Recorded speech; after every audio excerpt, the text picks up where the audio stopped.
Hello friends, I am Amit. इस video में हम ऑन्टोलॉजिकल आर्गूमेंट का रिमेनिंग पार्ट डिस्कस करने वाले हैं। तो हम डेकार्ट से शुरू करते हैं। तो Descartes method of doubt apply करते हैं और मेथड ऑफ डाउट अप्लाई करने के बाद एक कंक्लूजन पे पहुंचते हैं कि I think therefore I am. मतलब उनका कहना है कि वो हर चीज़ पर डाउट कर सकते हैं, लेकिन वो इस बात पर डाउट नहीं कर सकते कि वो डाउट कर रहे हैं। मतलब प्रोसेस ऑफ डाउट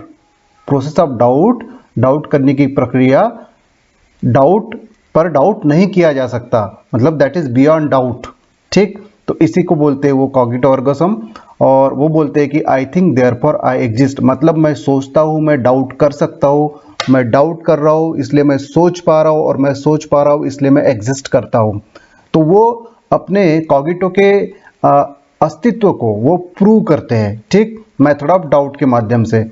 अब मेथड ऑफ डाउट में क्या क्या सही चीजें हैं और क्या क्या गलत चीजें हैं।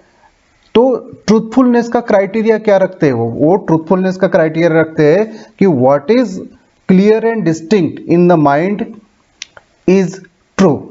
Okay, the idea of anything that is clearly and distinctly given in the mind is true. Okay, तो अगर जो भी चीज क्लियर एंड डिस्टिंक्ट है माइंड में वो ट्रू है, तो माइंड में किस चीज का आइडिया एकदम क्लियरली और डिस्टिंक्टली दिया गया है। तो डेकार्ट बताते हैं कि माइंड में एक परफेक्ट गॉड का आइडिया है जो एकदम क्लियर और डिस्टिंक्ट है। ठीक है, अब परफेक्ट गॉड मतलब क्या होता है? परफेक्ट गॉड मतलब सारी विशेषताएं उसमें रहेगी, वो ऑमनीसेंट होगा, ऑमनीपोटेंट होगा, सब चीज उसमें रहेगी। ठीक है, और वो चूंकि परफेक्ट गॉड है इसलिए उसमें एग्जिस्टेंस की भी कैरेक्टरिस्टिक्स रहेगी। अगर हम ये कहते हैं कि गॉड परफेक्ट है और दूसरी तरफ से हम ये कहते हैं, डेकार्ट आर्ग्यू करते हैं कि एक तरफ हम कह रहे हैं कि गॉड परफेक्ट है और दूसरी तरफ हम ये बोल रहे हैं कि वो एग्जिस्ट नहीं करता है, तो एग्जिस्टेंस भी एक टाइप का परफेक्शन है। ठीक है, एग्जिस्टेंस भी एक टाइप का परफेक्शन है, इसलिए बिना एग्जिस्टेंस के कोई परफेक्ट गॉड एग्जिस्ट ही नहीं कर सकता। इसलिए अगर मेरे माइंड में परफेक्ट गॉड का आइडिया है, मेरे माइंड में मतलब डेकार्ट के माइंड में यदि परफेक्ट गॉड का आइडिया है, तो इसका मतलब गॉड नेसेसरीली एग्जिस्ट करता है, क्योंकि एग्जिस्टेंस भी एक टाइप का परफेक्शन है। एग्जाम्पल देते हुए डेकार्ट कहते हैं कि जिस तरह माउंटेन और वैली के आइडियाज को एक दूसरे से सेपरेट नहीं किया जा सकता, या फिर जिस तरीके से ट्राइंगल बोलते हैं और ट्राइंगल बोलने के बाद में the sum of all the angles of triangle is equal to 2 right angles, तो ये दोनों चीजें एक दूसरे से सेपरेट नहीं की जा सकती। क्या? तीनों कोणों का एक 180 बराबर 2 समकोणों का योग, तो एक दूसरे से एकदम चिपके हुए हैं, जुड़े हुए हैं। उसी तरह गॉड, परफेक्ट गॉड का आइडिया और उसका परफेक्शन एक दूसरे से जुड़े हुए हैं, हेंस गॉड एग्जिस्ट। तो ये थे डेकार्ट। अब हम बढ़ते हैं लेबनिज की ओर। एग्जाम्पल आप देख सकते हैं स्लाइड में।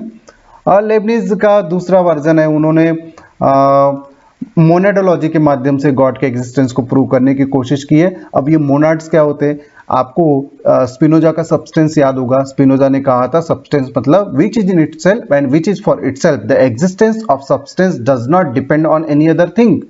ठीक, मतलब सब्सटेंस सेल्फ कॉज्ड है। ठीक है, कासा सुई जिसको उन्होंने नाम दिया, इनडिटर्मिनेट है। ठीक है, इंडिपेंडेंट है। ठीक, और शंकराचार्य की भाषा में कहे तो नेति नेति, नॉट दिस नॉट दिस। ठीक, अब ये जो स्पिनोजा का सब्सटेंस है इसको इनफाइनाइट टुकड़ों में तोड़ दीजिए। तो अगर आप स्पिनोजा के सब्सटेंस को इनफाइनाइट टुकड़ों में तोड़ देते हैं तो वो लेबनिज के मोनाड बन जाते हैं। तो हर एक मोनाड कैसा हुआ? इंडिपेंडेंट हुआ, सेल्फ कॉज्ड हुआ, एटर्नल हुआ। ठीक है, और इन मोनाड्स का कैरेक्टरिस्टिक्स क्या है? इन मोनाड्स की हायरार्की बनी है। हायरार्की मतलब क्या है? ये ऐसे हायरार्की बनी है। ठीक है, हायरार्की जैसे नंबर सिस्टम की कैसे हायरार्की होती है, 1 2 3 4, आप जैसे जैसे ऊपर जाएंगे वैसे वैसे नंबर बढ़ते जाते हैं। ठीक है, और दूसरी चीज नंबर 2 में नंबर 1 भी छिपा हुआ है, इसी तरीके से ऊपर वाले मोनाड में नीचे वाला मोनाड भी छिपा हुआ है। तो और मोनाड के कैरेक्टरिस्टिक्स है कि लोअर मोनाड लेस एक्टिव है और अपर मोनाड ज्यादा एक्टिव है। ठीक है, तो ये सबसे नीचे वाला मोनाड जो है वो लेस एक्टिव और सबसे हाईएस्ट मोनाड जो है हाईली एक्टिव रहेगा।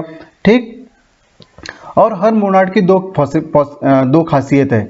एक तो ये अपनी क्षमता के हिसाब से वर्ल्ड को रिफ्लेक्ट करता है, ठीक है, तो इसको बोलेंगे हम परसेप्शन। और दूसरा वो उसमें एपेटाइट है, काय किस बात की एपेटाइट है कि हायर मोनाड बनने की, ठीक है। और मतलब इसमें हर मोनाड में पॉसिबिलिटी है, क्या पॉसिबिलिटी बनती है कि हायर मोनाड वो बन सकता है, ठीक। तो अगर इन मोनाड की हायरार्की है और इनको हायरार्की से अरेंज किया जाए तो सबसे ऊपर कौन सा मोनाड रहेगा? सबसे ऊपर वो मोनाड रहेगा जिसमें सारी पॉसिबिलिटीज एक्चुअलाइज हो चुकी है, मतलब इसमें कोई और पॉसिबिलिटी नहीं बची है जो एक्चुअलाइज होने की है, ठीक है। इसका मतलब अगर गॉड पॉसिबल है तो वो एग्जिस्ट करता है, ठीक है, क्योंकि अगर गॉड पॉसिबल है तो सारी पॉसिबिलिटी कहां पे एक्चुअलाइज हो रही है? सुपर मोनाड में एक्चुअलाइज हो रही है, इसलिए गॉड एग्जिस्ट करता है। इस तरीके से गॉड का एग्जिस्टेंस मोनाडोलॉजी के माध्यम से लेबनिज प्रूव करते हैं। लेबनिज आगे प्री एस्टेब्लिश्ड हार्मोनी का भी कंसेप्ट देते हैं कि गॉड जो है चूंकि मोनाड विंडोलेस है तो एक दूसरे के साथ इंटरैक्ट नहीं कर सकते हैं, इसलिए एक मोनाड को दूसरे मोनाड्स के मतलब एक मोनाड में होने वाली प्रक्रिया दूसरे मोनाड में रिफ्लेक्ट करने के लिए वो गॉड का सहारा लेते हैं। That is logical necessity to introduce the concept of pre established harmony, ठीक है। तो इस माध्यम से हायरार्की ऑफ मोनाड्स और पॉसिबिलिटी के माध्यम से लेबनिज जो है वो ऑन्टोलॉजिकल आर्गुमेंट देते हैं और बोलते हैं कि हेंस गॉड एग्जिस्ट। तो इन्होंने डेकार्ट ने क्या किया, एक परफेक्ट गॉड का आइडिया बनाया, और जो लेबनिज है उसने सब्सटेंस माना है। किसको सब्सटेंस माना है? मोनाड को। और मोनाड के माध्यम से ही उन्होंने क्या कर दिया है, गॉड को प्रूव करने की कोशिश की है। अब अगले फिलोसोफर की ओर चलते हैं। अगले फिलोसोफर है मैल्कम साहब। मैल्कम साहब क्या करते हैं, एंसेल्म को एनालाइज करते हैं और बोलते हैं कि जो पॉसिबिलिटी जो परफेक्ट गॉड का आइडिया है वो एंसेल्म ने भी दिया, ऐसा उनका बोलना था, और वो उसको क्रिटिसाइज करते हैं और फिर वो एंसेल्म में सुधार करते हैं प्रोस्टोलॉजियम 3 को एनालाइज करते हुए, और वो कहते हैं कि प्रोस्टोलॉजियम 3 में जो एंसेल्म ने लिखा है उसको एनालाइज कर रहे हैं। उसको एनालाइज करते हुए कहते हैं कि अगर गॉड जो है, अगर गॉड एग्जिस्ट नहीं करता तो उसको आप मतलब उसको एग्जिस्टेंस में नहीं लाया जा सकता। जैसे मान के चलिए कि कोई मोबाइल आज की डेट में एग्जिस्ट नहीं करता तो उसको अपन एग्जिस्टेंस में ला सकते हैं, लेकिन गॉड ऐसी चीज है, ऐसी एंटिटी है जिसको जो एग्जिस्ट नहीं करती तो आप उसको एग्जिस्टेंस में नहीं ला सकते, क्योंकि अगर गॉड को किसी चीज ने बनाया है तो गॉड अपने एग्जिस्टेंस के लिए उसके ऊपर डिपेंड हो जाएगा। जैसे मटके को पोटर बनाता है तो मटका किसके ऊपर डिपेंड हो गया? पोटर और मिट्टी के ऊपर डिपेंड हो गया। लेकिन गॉड तो ऐसा है कि किसी के ऊपर डिपेंड नहीं हो सकता, और डिपेंड हो गया तो नष्ट भी हो जाएगा, कॉज खत्म तो इफेक्ट भी खत्म।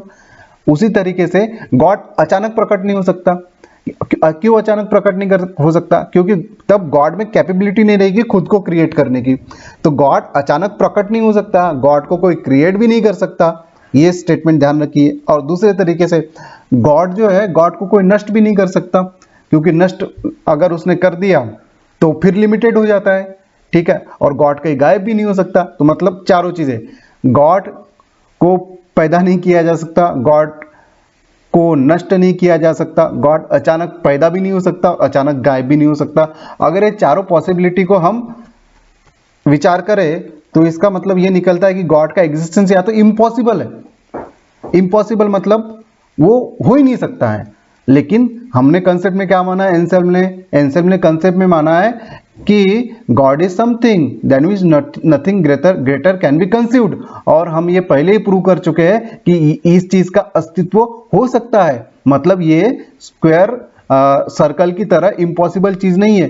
तो ये अपने कंसेप्ट के अलग जाएगा। मतलब गॉड को अगर आप इम्पॉसिबल बोलते हैं तो that is against very basic premise of Anselm, इसलिए गॉड इम्पॉसिबल नहीं है। अगर गॉड इम्पॉसिबल नहीं है, उसको एग्जिस्टेंस में नहीं ला सकते हैं, वो अचानक पैदा भी नहीं हो सकता है, तो इस कंडीशन में गॉड नेसेसरी एग्जिस्ट, मतलब गॉड का एग्जिस्टेंस हमेशा है। जैसे एक लाइन जो है इसको आपने पैदा किया, ठीक है, इसको मिटा दिया, लेकिन कोई ऐसी लाइन है जो पैदा भी नहीं होती और नष्ट भी नहीं होती, मतलब वो नेसेसरीली